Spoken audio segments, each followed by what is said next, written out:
Well, welcome everybody to geohug, and I'm so excited. We've got Craig Hutton joining us today. So, Craig is the Chief Executive Officer of Iron Bull Mining and the author of the book Mining Economics Explained. So, Craig is busy developing oh my gosh, I'm probably going to get this wrong, Craig. How can you pronounce the copper silver project? It's called the Okahongo Copper Silver Project. Okahongo, copper silver project in Namibia, and is leading the charge to opening up Africa's next big copper belt.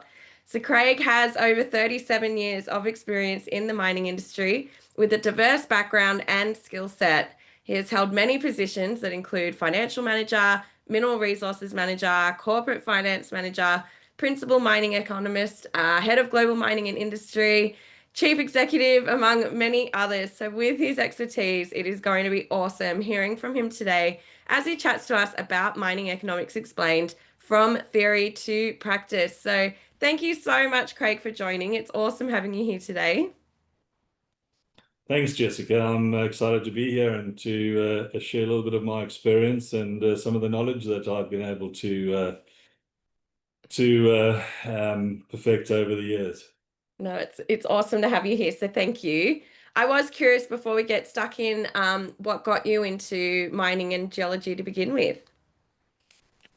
Yeah, it was actually quite interesting. I fell into geology by chance. Back in the day in South Africa, we had conscription, and I was paging through one of these little army magazines because I'd been issued notice that I had to go and report, and I was flicking through and came across a sponsorship by Anglo American, and I filled it all out, and about 4 months later, I was employed by Anglo American. So. Yeah, on a bursary basis, and that's really how I fell into geology, and the rest really is history. So yeah, it didn't start necessarily the passion. I was born and bred in the south coast of South Africa in a province called Natal at the Yeah. time. So I was a surfer boy, and then I found myself in mining in the heart of the country. So it was quite a culture shock. Wow. And you've had such a varied career as well, like in geology and in finance and all sorts of parts of the mining wheels. I'm curious, what are some major highlights for you so far?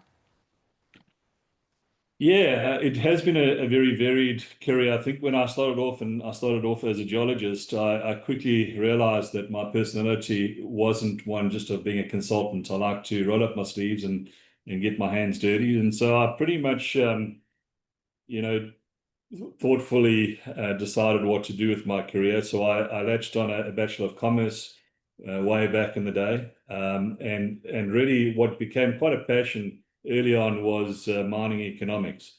When I started, mining economics was an infant discipline. It wasn't something that was widely taught at universities as it is today. And so I've carefully, gone down that path. So whilst I haven't done any sort of formal training, if you wish, at university in mineral economics, I'd like to think that I've been leading the way and opening up, the topic over the years in this industry and in this discipline. And, hopefully today I can share some of that. In terms of highlights in my career, I was, I think one big highlight when I was chief executive of a company called African Consolidated Resources. I brought the old Pixon Peerless mine, which is an old Rio Tinto mine, back into life. Over a 14-month period, we did a PEA, a pre-feas and a feasibility. And we took that asset from being, really a trivial asset in the fold of ACR into a $250 million asset in that time. That's cool. What an achievement. That would have been such a rewarding journey, I'm sure. Yeah, indeed. And, from that, it certainly has been a springboard. I mean, today I can share very, very briefly about our Okahongo Copper Silver project. I always say to people, I wasn't afforded a good private school education, and therefore, probably wasn't educated enough to understand the real concept of risk. And so when I looked at this base and I just saw opportunity, and I saw, and my vision was there's an opportunity here to open up the Coacaland copper belt. And so we've worked on that for the last 5 years. We've had tremendous success now in the laboratory. What we have is a very complex oxide deposit hosted in a dolomitic lithology. So if you want a challenge, come to the Okahongo. It's been remarkably challenging, but remarkably rewarding as well. So we sit today on the brink of, something very big in the Okahongo, and bringing it the first commercial operation into production in the near future. That's so cool. Oh, well, good luck. I can't wait to hear more about that. Yeah, watch this space. Yeah, thank you. And your pet rocks. I'm very curious what you've brought along for us today. Yeah, well, these come from the Okahongo. So this here is picked up on surface. I mean, when you walk in the Okahongo, this is chalcocite, by the way. It's pretty heavy. When you walk, throughout the Okahongo or the Coacaland, there's just so much copper. It's pretty scary and quite obscene, actually. So you sort of walk along, kick it, and you go, "Oh, what's this?" And it's a piece of copper. Here's another one that we just picked up on surface, which is pretty Wow. spectacular. So there's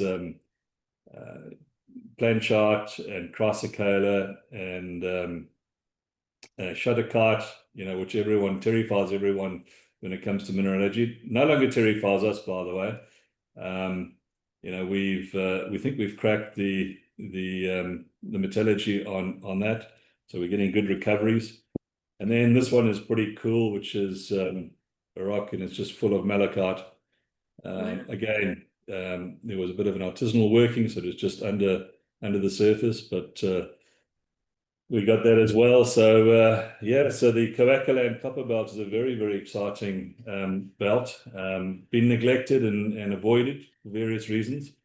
But as I say, I don't really understand risk well enough to run away. So here I am. I love it. Oh, well, thank you so much for joining us today, Craig. I'm really excited, yeah, to learn from you. If you want to share your screen and we'll get stuck into it. Well, there's a number of slides, and perhaps just as a disclaimer, folks, what I'll do is I'll just just quickly work through the slides. The slides really there as a prompt. I might not necessarily look at every bit of detail, otherwise I'll keep everyone online for the next 2 hours. But really, what I do want to share with you is stemming from my book Mining Economics Explained, is my sort of journey, if you wish, in understanding the challenges that the industry has had over the years. And I think in my book, one of the things that I do explain is that in the 2000s, I was a principal mining economist for Anglo American. And I really did and could see the train smash coming. Everyone was preoccupied with volume. And if you've got an economic background, which I do, you quickly realize that supply and demand is a big issue. And in mining, what we find is that the elasticity of supply is inelastic, so it's quite sticky. So if you start building very large production bases and the price falls, well, then you're going to have a problem. And this really is what happened in 2013, is that we had been encouraged by the investment community to go big and build. And then suddenly what happens, there was an oversupply and also demand. Back in the day, China's GDP softened, and the next thing, we were in tailspin. And typically in mining, we talk about the boom and bust. And it's pretty wicked when the cycle changes, because if you've got far too many projects at that time, well then the market's really going to punish you. And so what we then saw over the next decade was depressed prices across the commodity spectrum. And sadly, at least 40 CEOs lost their jobs in that time. They were good foot soldiers. They listened to what the market was. At the end of that process, the market, punished them for doing what they were encouraged to do, which was actually quite frustrating. And I think, the other thing that reared its ugly head, was, in a span of 2 years, $1.4 billion was impaired on balance sheets. And so that was pretty frustrating as well, because whilst the accountant will tell you, listen, impairments are temporary, I've yet to see an impairment actually reinstated. But they'll tell you that impairments are temporary, but the market responds quite negatively to those impairments. And so what's not temporary is, the fall in share price. And so, this really got me going and thinking, and, how do you address this? Well, back in 2006, I think it was 2007, my boss at Anglo American, great guy called Coral Finder, goodness for the moment, Coral will kill me. I want to say Fanamur, but it's not. It'll come to me in a moment. Anyway, he came into my office. Coral Diaga, sorry, Coral. Coral Diaga came into my office, and he had a paper written by Brian Hall, and it was The Hill of Value. And back in the day when I was working for Harmony Gold Mining Company in the 90s, we had come up with what Harmony fondly call the whale graph. And it's really an optimization tool, which I'll show you a little bit as we get into this presentation. And I looked at this and I said to Coral, yeah, I'll be able to draw Brian's Hill of Value quite quickly. It took me about 10 years, folks. And I gave him a call the one day and said, hey, do you remember that exercise you gave me? I finally finished it. And he said, well, Craig's a bit too late. I've retired since then. So, in the spirit of having accomplished this and really being able to draw Brian Hall's Hill of Value, I want to share this with you. And I think, what lies below this is significant detail that I think will help miners, balancing off the trade-off between, do I chase volume or do I chase value? And I think essentially, when you look at this particular graph, it's really optimizing your cut-off grades versus your production rates. And I think that's the real gem of what Brian was trying to elicit to us in the industry.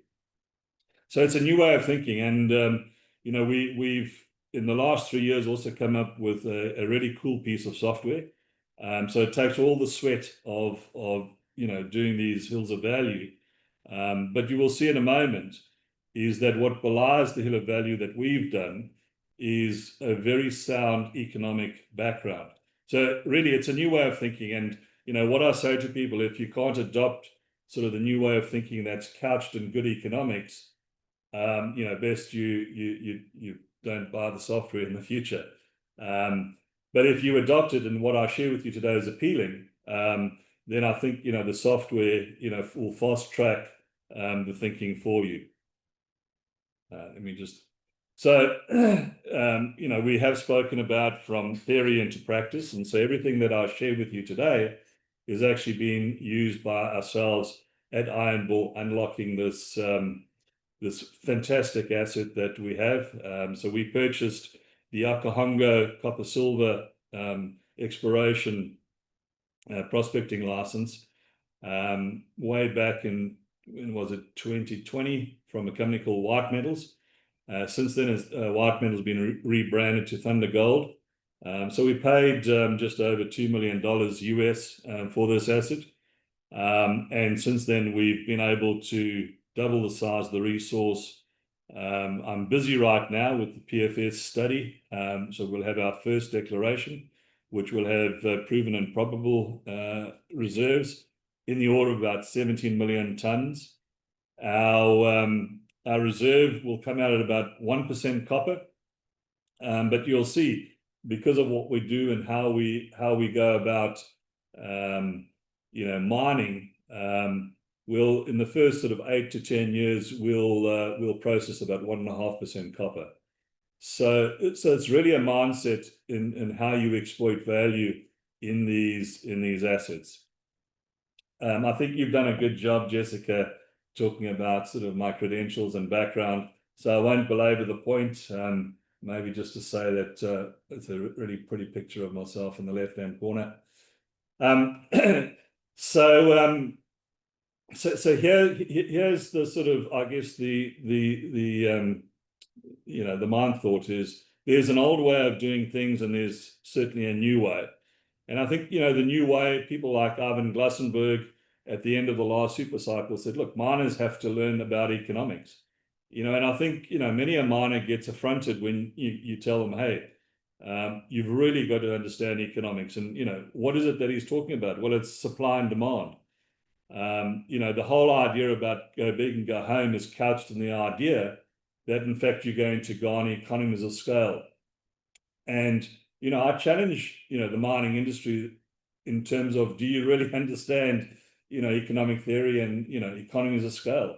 Because I think there's this pervasive feeling that all you have to do is just keep going bigger and bigger and bigger, and economies of scale will self-materialize.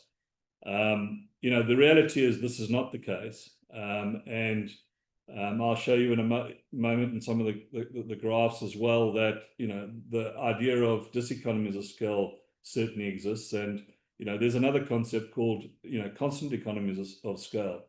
So I certainly don't believe that in the boardroom and also in the executive teams that there is sufficient thought given to when we take the next step to go big as to whether the investors and the shareholders are actually going to get a material benefit from that.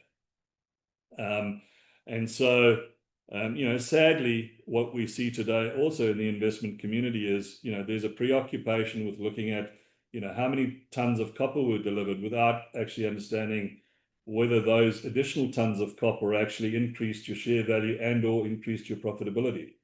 And, sadly, when you actually analyze and you see these large mining companies adding more and more to their pipeline, doesn't always translate into higher cash flows. And so the preoccupation really has been, a preoccupation with volume and throughput.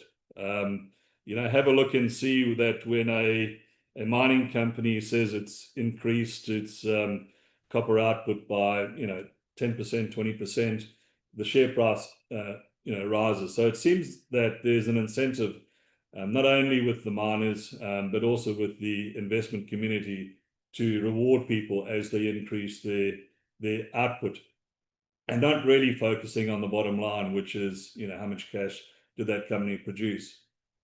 Mining at the average grade of the ore reserve, in my opinion, is quite destructive to value, in that as you get longer life projects, 15 years beyond, you get really hammered by the discount rate. We've also got a penchant for people ramping up the discount rates, which means that it implies that the bigger, longer life mine that you bring to market, if you've got a higher discount rate, you're actually penalizing that project, and it's kind of self-contradictory. Full depletion of available reserves is certainly in miners' minds quite key.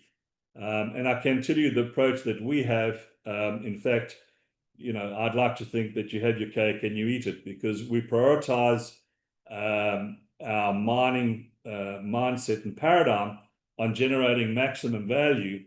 But the way we go about it means that we've got a whole bunch of material that is stockpiled, which the accountants hate. But at the end of the value period, as I call it, there's a lot of material that sits that you can exploit on the margin, and really then it just becomes the cost of processing that ore. And one really doesn't know about the vagaries of cycles. So if you've gone through the sweet spot and you still got material at the end, if prices are high, then again it's a cash cow. It represents a cash cow.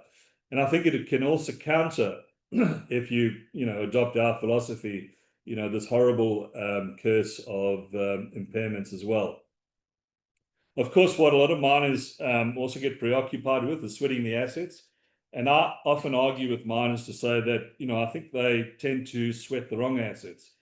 Sweating their assets, they're saying, what's the efficiency of the equipment that I use?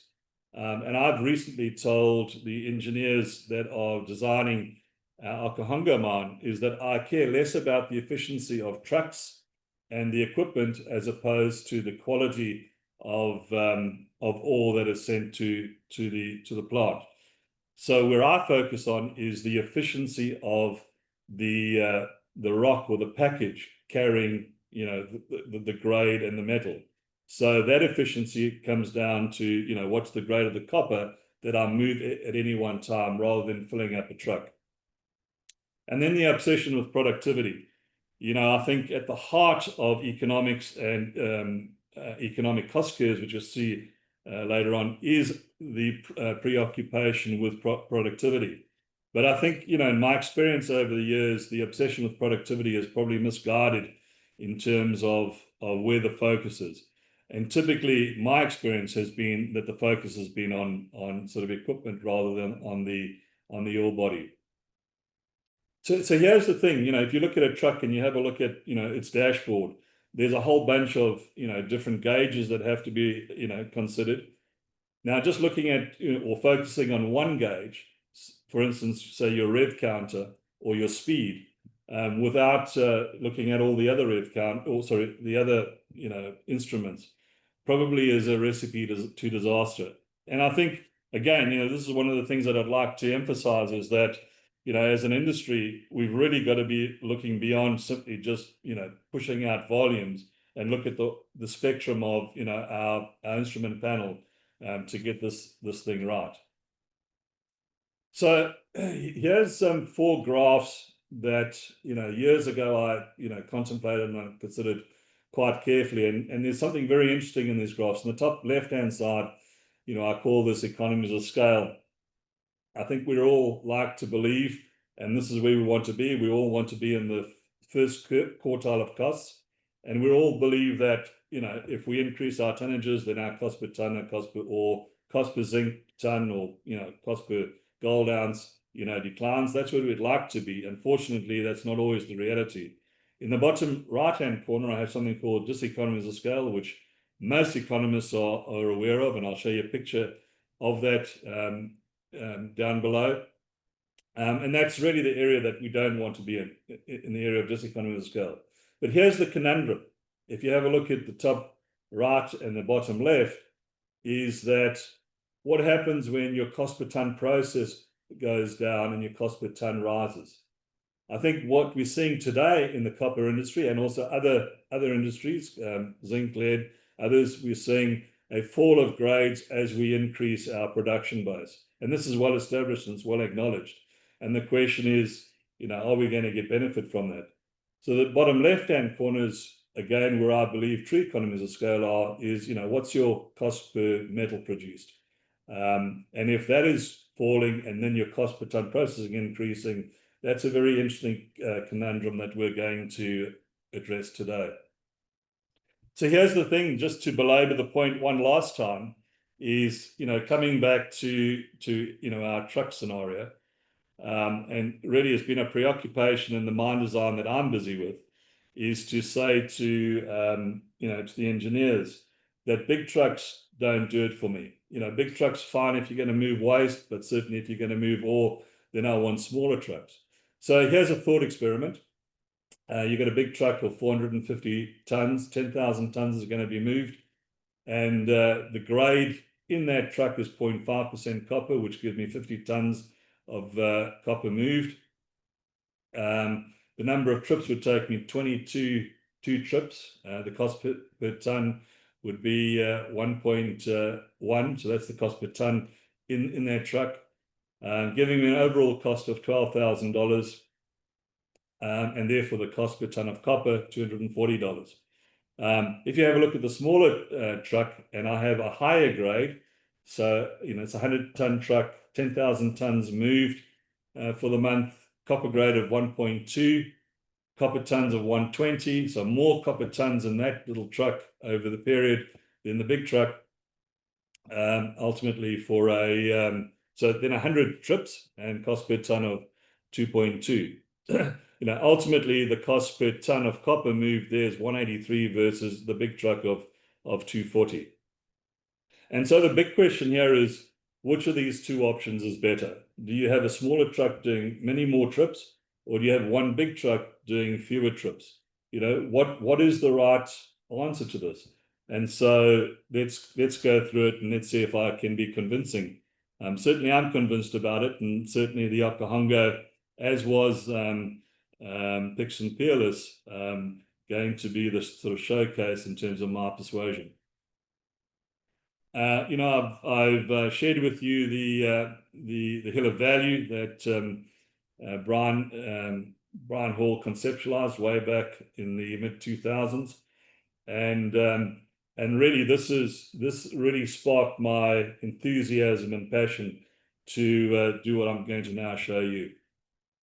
So what really belies this is a maximization of cash flow. And it relies on two legs, folks. The one is what's your production rate, and the other is your cut-off grade. I think, a lot of us are, familiar with the works previously. Kenneth Lane at Rio Tinto came up really with the optimization of the cut-off grade, and it's well researched and understood. But what's never really been put together is, and this is where Brian was going, is merging, your theory about cut-off grade with your production rate. But the question about your production rate is, what's the optimal rate of production? Really comes down with understanding your operating costs. And at the heart of that is actually minimizing your marginal cost of production, which we'll show you. On the cut-off grade, sorry, here's my cat coming to say hello, everyone.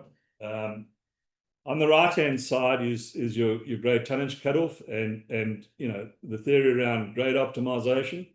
And those are supported by a thorough understanding of the ore body, which I'll show you as well, some slides of when you understand your ore body, it's the beginning of understanding your optimization. And that optimization then leads to your cut-off grade combined with your costs to give you a hill of value. And of course, a very important part of your grade tonnage curve is also understanding your support size. So if your support size is too large, you'll get these really steep grade tonnage curves, which will make you believe that this is a high volume mine.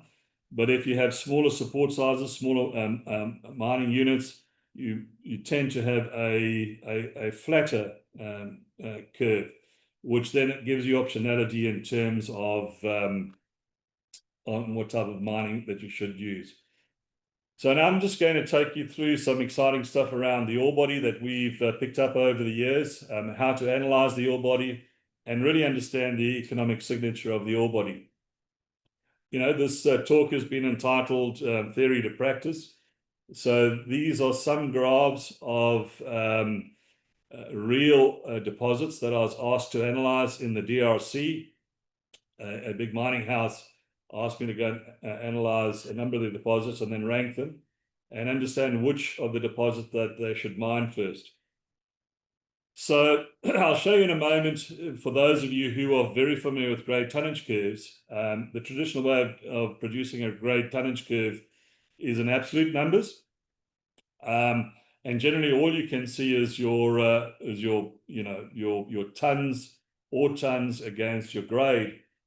And I really wanted to have a look at these ore bodies and try to understand, if I started laying on my tonnages and my copper tons and my cobalt tons, could I understand the economic signature?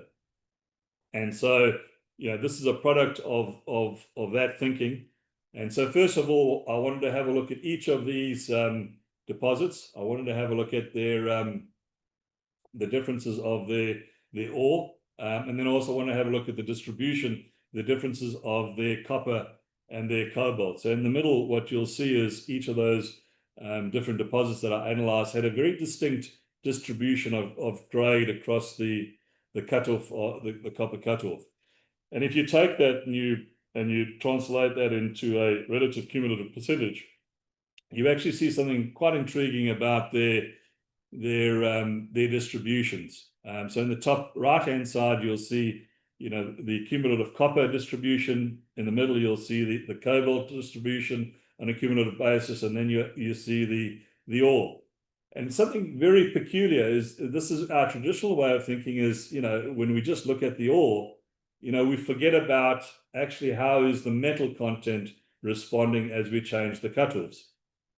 So if you then have a look at the middle, on the right-hand side, the last column, the middle graph, you actually see that, the sort of tonnage curve steepens quite radically there. And I guess there's two questions here. Is that a function of your support size, or is that a function of the real expression of the ore? And this is, we have to really understand is what's the basis of that that estimation. And then down the bottom, you actually see, almost cobalt sort of disappears. For some reason, it's cobalt in that particular deposit is highly correlated to the tonnage versus the copper. And again, trying to understand the mineralogy and understanding the workings or the geochemistry in this case become important. So just graphing your ore body statistically leads you to ask some really, really cool and challenging questions about the geology, the geochemistry, the structures, etc.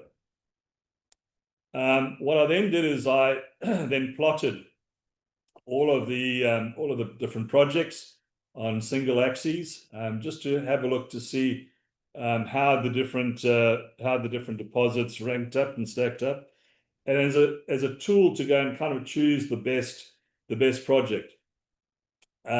Needlessly to say, if you have a look at that green dotted line, that tended to be the project that the company had targeted, and I was quickly able to show them that that's probably their worst deposit, and they should take the alternative deposit, which is the darker line on top.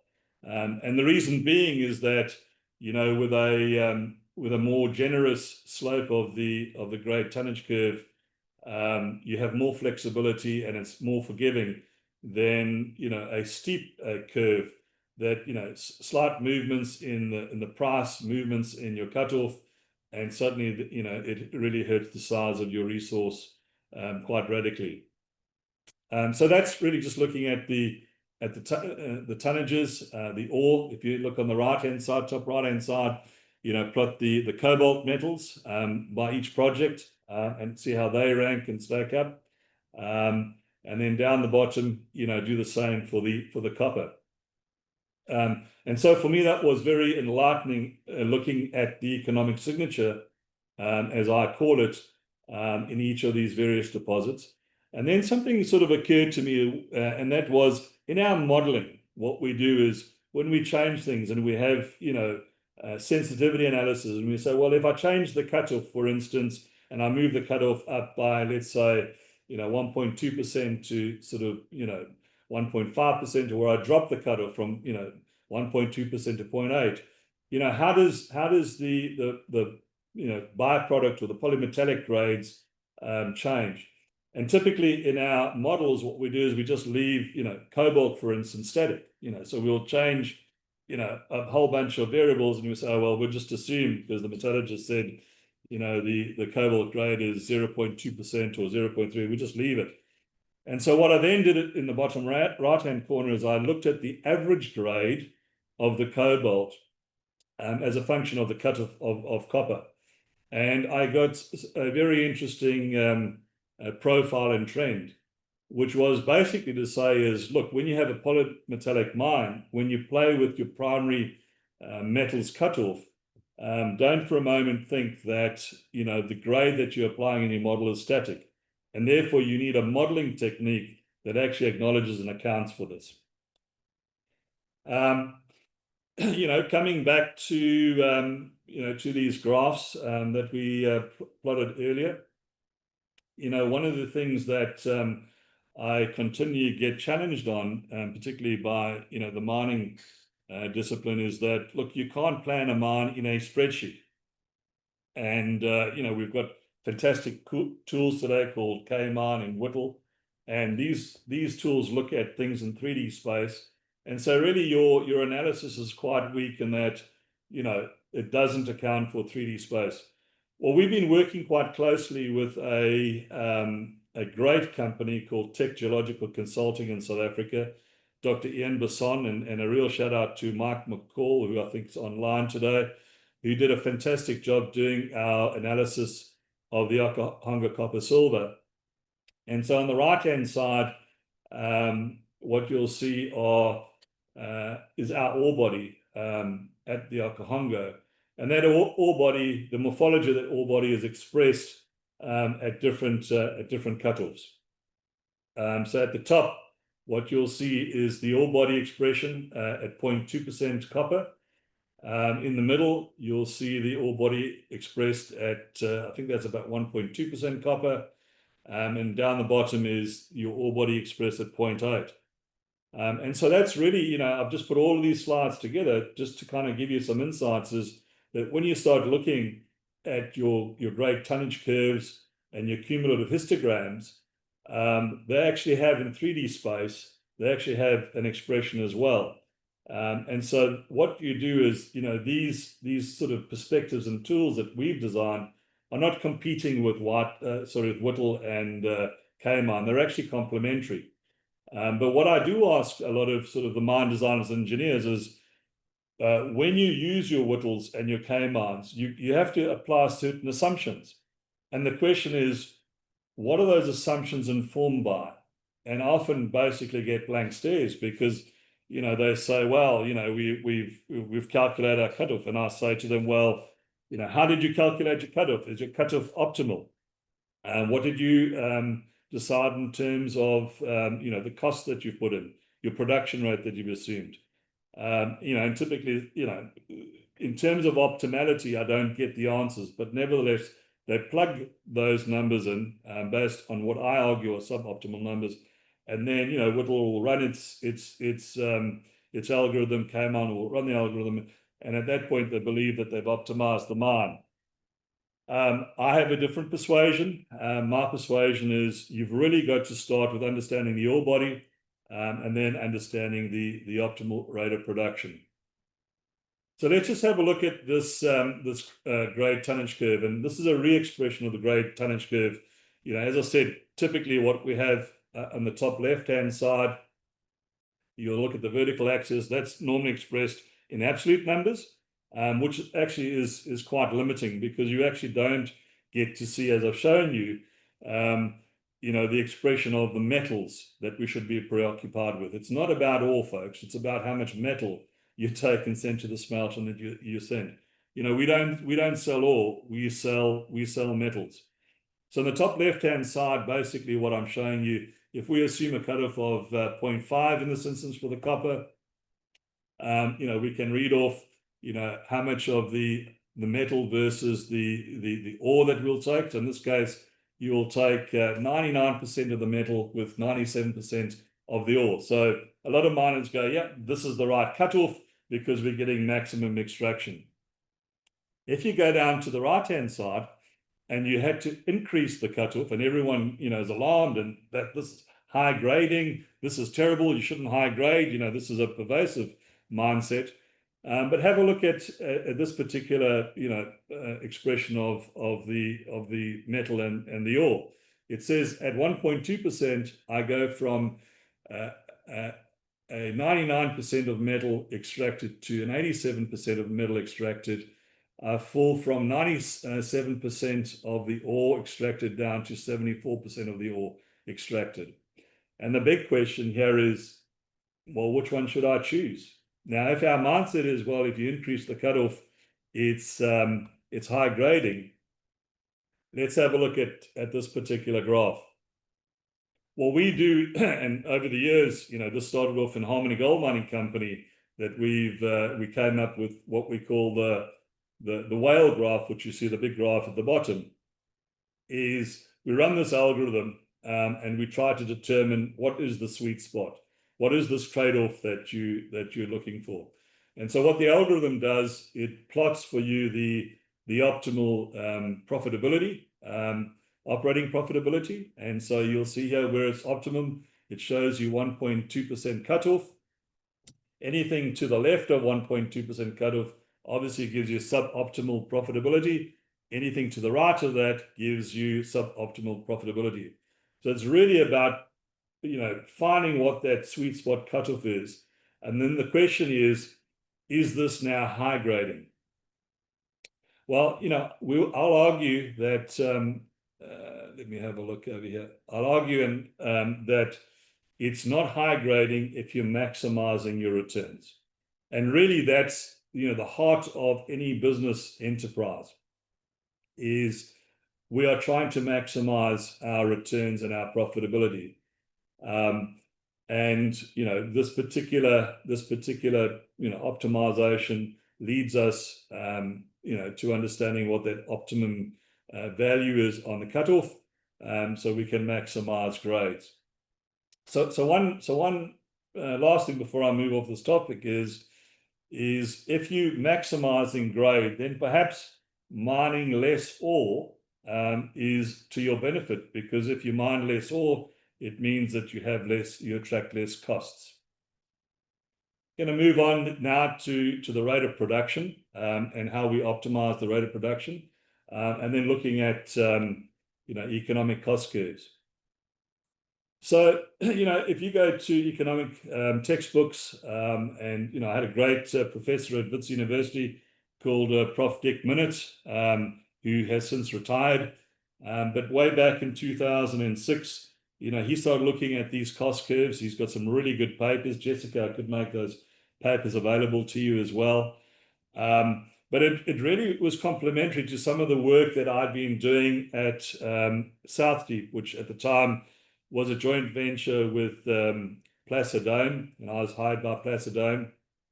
And it was the deepest single drop, I think it still is, maybe it's been trumped, it's been a number of years, but at the time, the deepest single drop shaft in the world. And so the background to that, folks, was they had promised the market, Placidome had, that they would produce 220,000 tons at a particular date. And they're actually were behind schedule by 3 or 4 years. And a really smart engineer came up and said, listen, if we take the old shaft and we replace the steel skips with aluminium skips, actually we're then able to hoist a lot more material.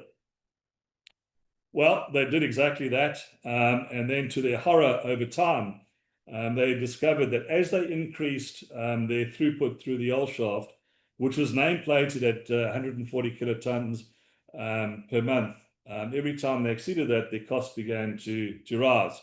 And in good fashion in South Africa, the mining engineers for 3 months went underground at the early hours of the morning, going to have a look at what was the problem, what was driving the cost. There must be, diesel spillage or, people sleeping and not doing their work, people not getting to the face in time. What was the issue?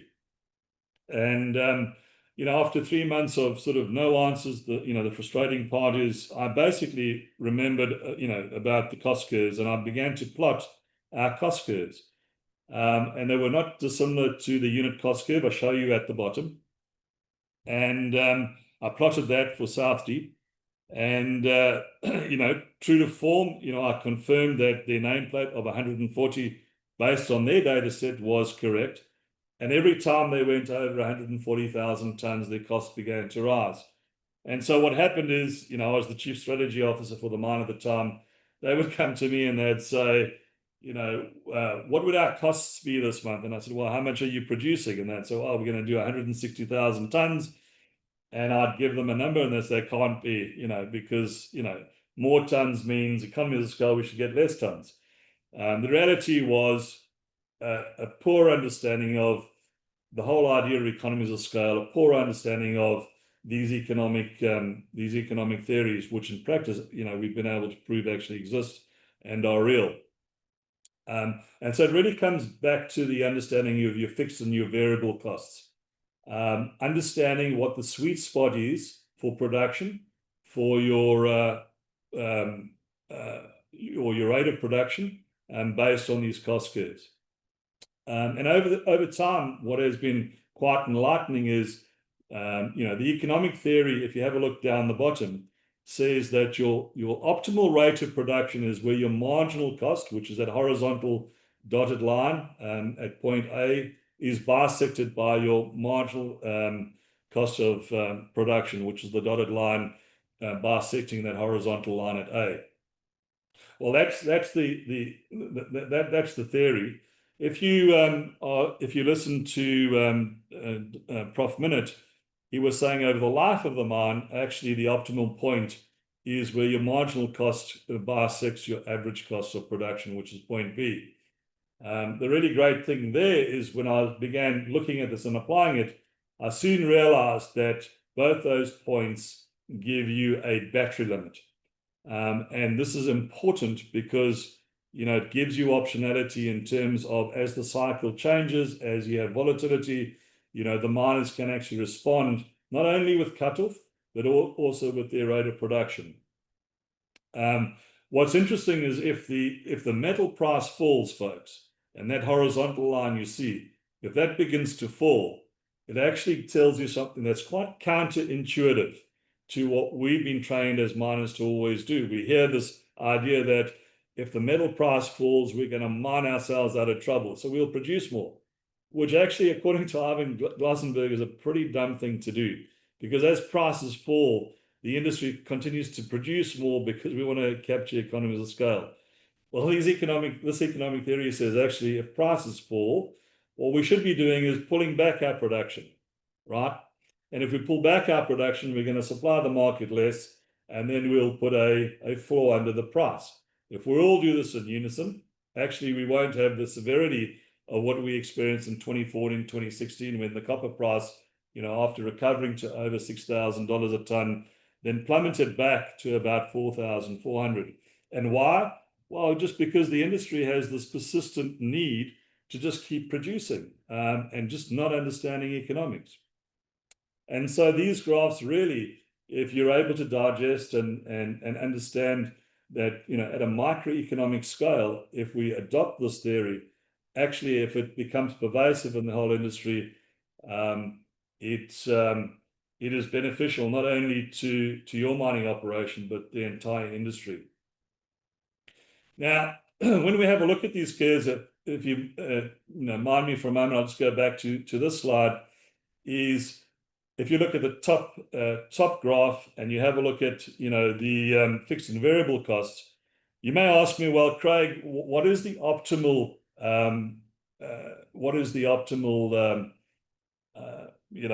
graph that you have there?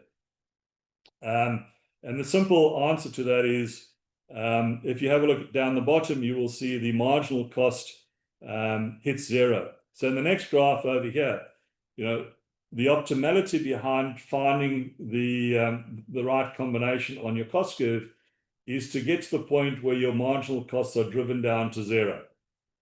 And so, I just want to see if this works over here. Well, this is one of our models, folks, and this is just what I want to share with you, so that when I talk to the fact that theoretically you need to drive down your costs. So at the moment, what we have in this graph is your production rate at 80, your variable cost at 50, and your fixed cost at 3 million. If we were to drop our variable cost, you can see actually how the whole graph moves down and how your marginal cost falls. If we increase that and you increase your rate of production, you actually get the same results. So falling back in your production, your marginal cost increases. If you increase your production, it decreases. And then likewise with your fixed costs, the instructive thing here is that correctly, your fixed costs in of themselves don't affect your marginal cost of production. It really is your variable cost of production. And so this algorithm, what we're able to do is, play interactively with our data sets, and then try and, understand, what this optimal rate of production should and could be, to get our best mine design.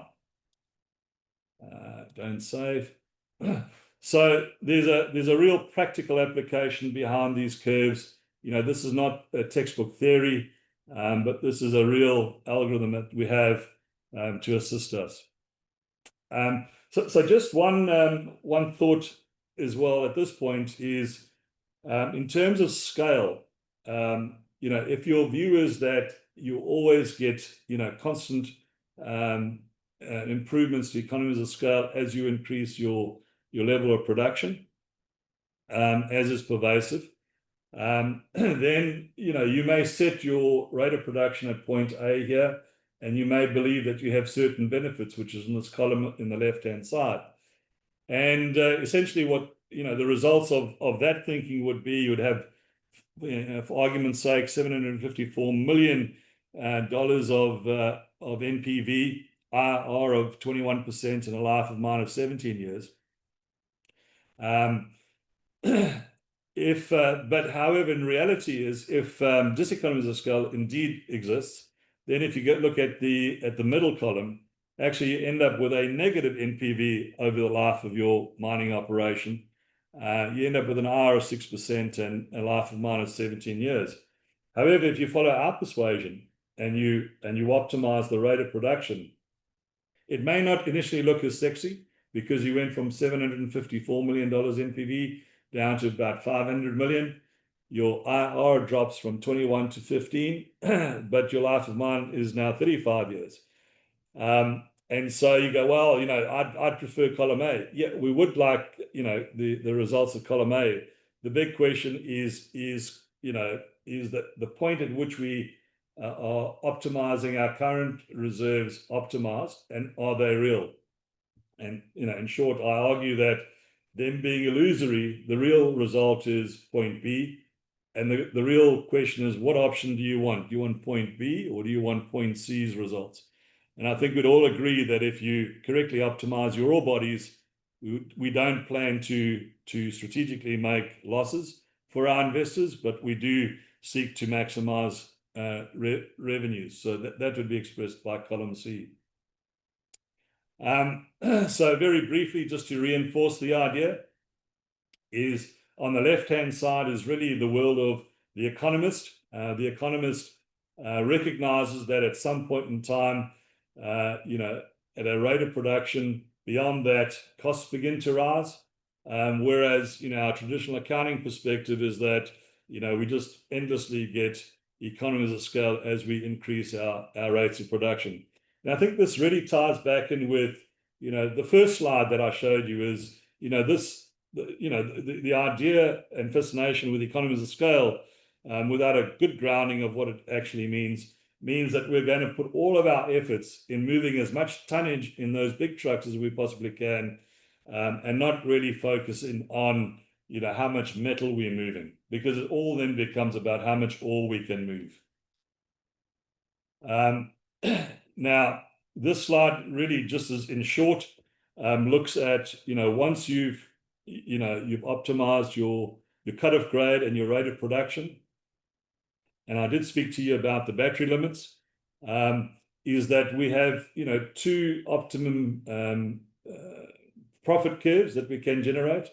The one profit curve, which you see here is the highest, is the profit per annum, and the profit curve below is the profit over the life of the mine. And again, this gives you battery limits, and it also gives miners optionality. Basically, it says that as prices rise, you can increase your rate of production. As prices fall, you can pull back in your rate of production. And even if you're pulling back in your rate of production, doesn't mean you're suboptimal, and it doesn't mean you're not maximizing your profitability. It just means that as you're pulling back your rate of production, you're reverting to maximum profitability over the life of the mine.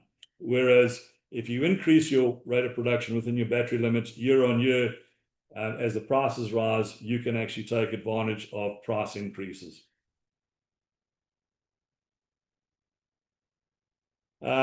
So just coming back to taking all of that knowledge and, hopefully haven't overwhelmed you, Jessica, with kind of the theory, and kind of what we're doing is, well, we've taken all of that knowledge and we're applying it to our build.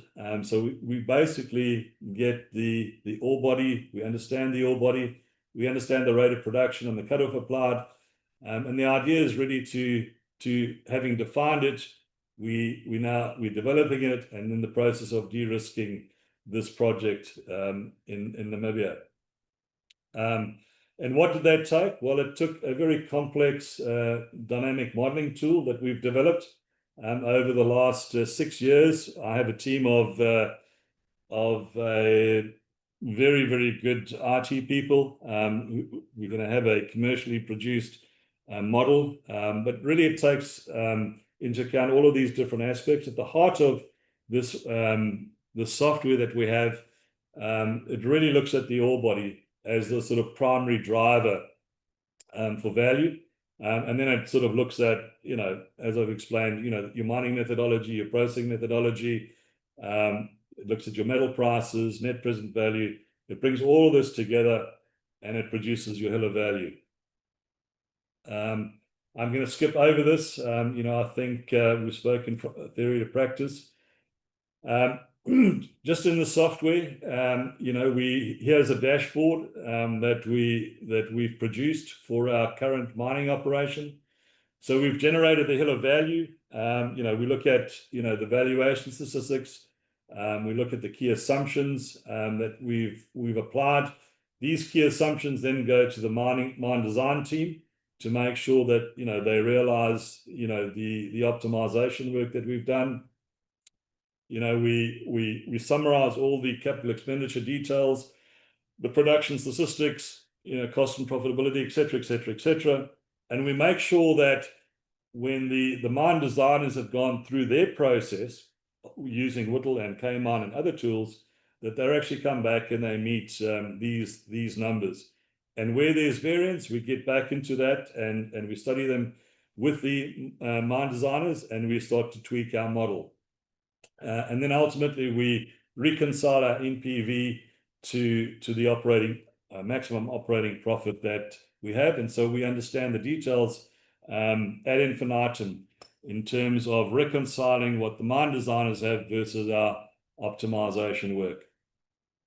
And one last comment before I end on this presentation, Jessica, is a lot of people have said to me, well, look, your tool is really great if you're starting from scratch and you've got a greenfield operation, but what about brownfields and also operating mines? Well, as I said to you, this whole journey started when I was at an operating mine in South Africa working for Placidome. And really taking the production data that they produced and then generating these curves. So not only have we now designed a tool that's very, very useful for planning and setting your mine up based on the right optimalities, but we can go to existing mines as well, analyze their data, draw their cost curves, and then have a look as to see, in fact, as to whether they're optimal or suboptimal in their current production process.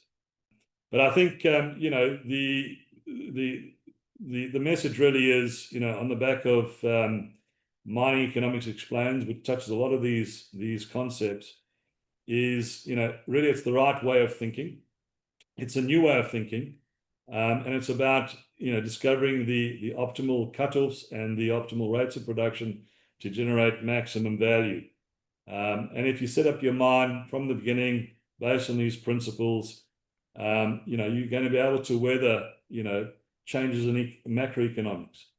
You're also able to respond to changes in macroeconomics. So the idea of that, when prices fall, where most miners want to increase production as a knee-jerk reaction, actually the theory says pull back your production. So I do hope that these ideas and these themes, which really have been truth tested in practice, start receiving more serious attention in the industry.